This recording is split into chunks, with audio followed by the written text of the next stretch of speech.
So now I want to talk to you guys about sound design. Basically, the purpose of sound design is to support our story, to ground our visuals so that if we see something, we hear something.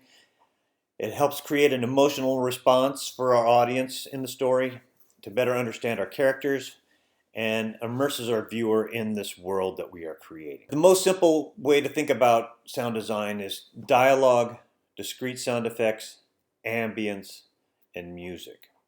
So we all understand dialogue and voiceover. But then we need to think about discrete sound effects, which are like a refrigerator door closing or a dog barking. Moments that ground us in the story. Ambience is like room tone or an exterior of a park. And the important thing about ambience is that we rarely want to cut them together with a straight cut. We almost always want to cross-dissolve them, especially if we're going from an inside scene to an outside scene. So we want to hear, if we're inside the house, we want to start hearing that park before we get to the park.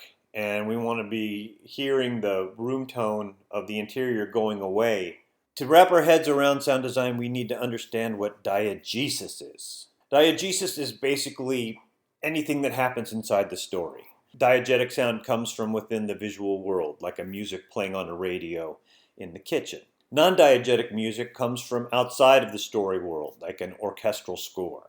Now, when we get into the sound design process, the first thing we want to deal with is dialogue, because it is the most important. If we can't understand the dialogue, we need to fix it either in ADR or mixing or whatever it takes to make that happen. But dialogue always comes first. Next, we want to create a list of all the diegetic sounds that we see inside this visual world, like a door closing, like a car screeching away, like a gun being shot. And we need to plant those, and we hear it, it is real, and we are now just deep into the story. Then we want to think about non-diegetic sounds that help our audience emotionally identify with our characters or feel the crises of the drama. One example is called Mickey Mousing, where, you know, if we see a character running up the stairs, the piano goes ba-da-da-da-da-da-da-da-da, and when it comes back down, da-da-da-da-da-da-da-da-da.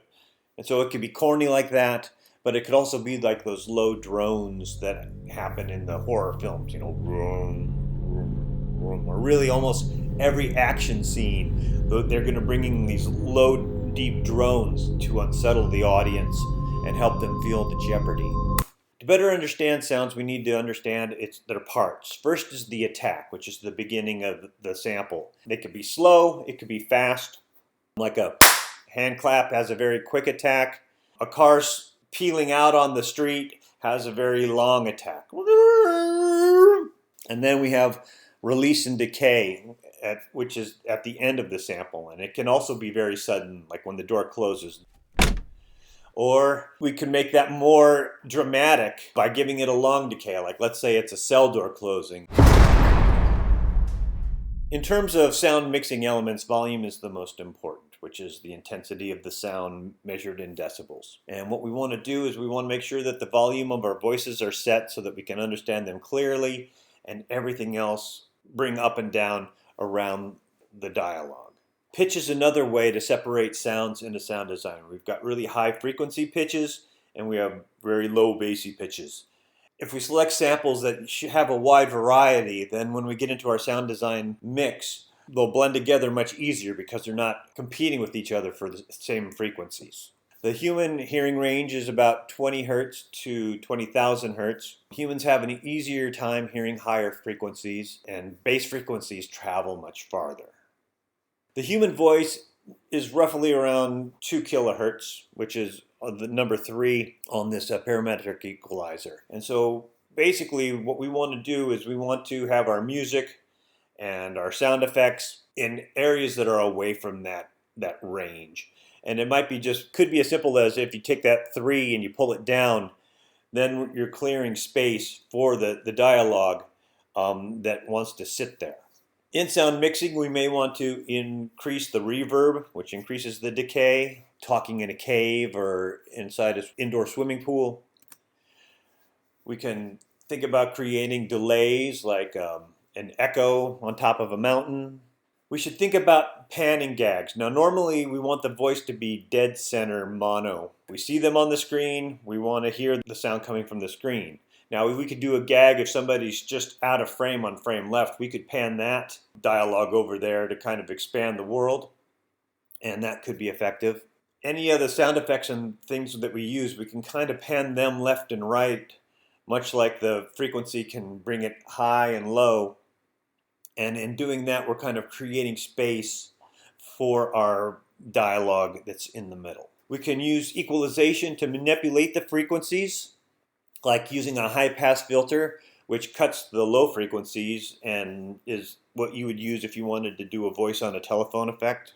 We can use a low pass filter, which cuts the high frequencies and lets the low frequencies pass. Like if we see a car passing by and the music is thumping on the inside of boom, boom, boom, boom, boom, boom, boom. There are equalizers that can do multiple bands and can adjust frequency and amplitude all in one. And there are going to be times when you guys are going to create your own sound effects to help tell your story.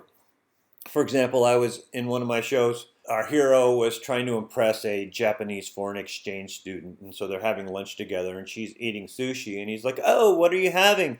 And she goes, "It's dolphin," and she holds up the piece of dolphin sushi into his face, and he kind of like reacts like, "Do what?" And the joke just wasn't landing, and so I knew that I needed to have this sound of the presentation of the dolphin sushi right in front of his face. And ultimately what I landed on was this big fat rubber band that I just kind of pulled a little bit and kept it loose and went ga-doom, ga-doom. And when it went with his head take, it really landed. It made the whole thing feel stronger and the joke hit much better. Now when you're playing with sound effects, you should start by making that sound with your mouth, because that way it makes it real and helps you think about what then you can combine to get something like that. You may want to layer multiple samples on top of each other, like a lion's roar and a whale call. You might want to reverse the sample. You might want to speed it up or slow it down. You could add effects that are used primarily in music, like a phasing and distortion and delay. You know, whatever it is that helps you serve your evil purposes, you should. And then lastly, what we don't want to do with the sound design is to have it just get more and more and more and more and more and more, because it's just going to get muddy. So as we bring things in, we need to take things away. And so two strategies you could think of when you're doing your sound design is one, crescendo, diminuendo, where it's like a wave. It gets big and loud and then releases and gets soft and recovers, and then it builds up again.